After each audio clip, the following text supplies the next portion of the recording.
Okay guys, my name is Rowell. I'm back for another tutorial video. Ang topic natin today is paano nga ba mag-short ball return? Unang-una, bakit pa kailangan natin mag-short ball return? Kasi syempre gusto natin ma-prevent yung third ball attack. Kung may nag-serve sa atin, gusto natin pag-return natin short lang para hindi lang siya laging nakabang like look nando. Pangalawa din, pag nag-serve tayo ng short ball return niya, syempre ayaw naman natin tayo naman yung magre-return ng long, tapos siya pa din ang maglo-loop, di ba? So, bakit nga ba nahihirapan yung ibang players mag-short ball return? Para sa akin, meron dalawang reasons kung bakit nangyayari yon. Una-una, too much backswing, tsaka may wrist pa. Kadalasan kasi pag nagre-receive ng underspin yung mga player galing dito. So, ang lawak ng backspin, papunta dito, sobrang daming puwersa, kaya mahirap talaga kontrolin yung bola. Masyadong malakas, kaya lumalampas ng table. Pangalawa naman ay yung contact. Yung contact kasi ang contact natin ng short ball return, kailangan on the rise. Bali, pag talbog ng bola, pataas, sasalubungin mo na ng raketa mo. Huwag mong hihintayin sa descending phase kasi mahirap na kontrolin yung momentum ng bola.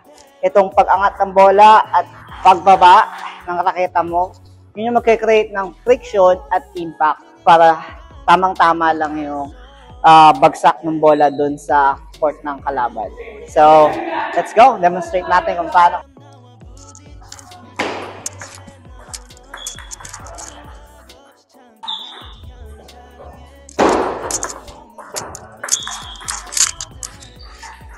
Okay, so yun nga, no? Yung first issue, yung backswing. So, imbis na pa ganito, magiging para tayo nagpe-fencing. So, from side to forward, it becomes from back to front. That way, may eliminate natin yung too much backswing from the forearm and the wrist. Tsaka pag ganito yung tusok na raketa mo, hindi mo naman talaga kailangan mag-wrist eh. Saktong-sakto ka lang. Hindi mo nalalaksa, masubsob ka naman. Diba? And then, once na-get mo na yan, dali na lang, timing na lang. Like I said, kailangan on the rise yung bola, pangat pa lang, salubungin mo na. Okay? Now, that one, it takes a little time to get used to, pero practice lang. Many balls, makukuha mo din yung timing. Kailangan lang mag-focus ka kasi kailangan ma-detect mo agad kung saan magla-land on part of your table yung bola para masalubong mo. So, one more demonstration, and then we'll wrap up the video, okay?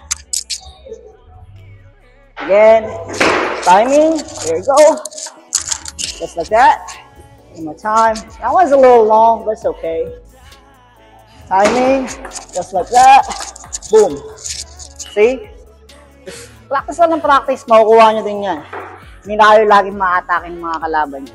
Again, this is Rowell. Please visit us at Jackman Plaza, Muñoz, Quezon City, open play, leagues, tournaments, we got you. Alright, see you at the tables.